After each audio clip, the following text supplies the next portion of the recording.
कराची में वकील जो अनोखो एहतजाज। सिंध हाई कोर्ट जे वकील इंसाफ़ न मिलण ते पंहिंजे कारे कोट खे बाहि ॾेई साड़े छॾियो, ॿिए भेरे पाण साड़ण जो चिताव। कराची में सिंध हाई कोर्ट जे वकील इंसाफ़ न मिलण ते अनोखो एहतजाज कंदे सिंध हाई कोर्ट अॻियां पंहिंजे कारे कोट खे बाहि ॾेई साड़े छॾियो। इन मौक़े ते एहतजाज कंदड़ वकील जो चवणु हो त जंहिं मुल्क में हिकु वकील खे इंसाफ़ नथो मिली सघे, उते आम अवाम खे इंसाफ़ कीअं थो मिली सघे।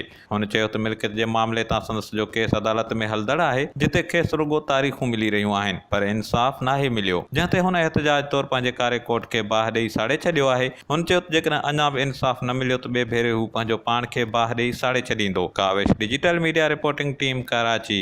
इस मुल्क में नाइंसाफ़ी जुल्म के खिलाफ इस कोर्ट को बतौर एहतजाज मैंने आग लगाई है, और अगर ये नाइंसाफ़ी ख़त्म नहीं हुई तो नेक्स्ट टाइम मैं अपने आप को आग लगाऊंगा। कि इस मुल्क के अंदर आवाम तो क्या, वकीलों को भी इंसाफ नहीं मिल रहा है। ये मदीना की रियासत है, अब ये हाल हो चुका है कि लोगों को छोड़ो, आवाम को, वकीलों को इंसाफ नहीं मिल रहा।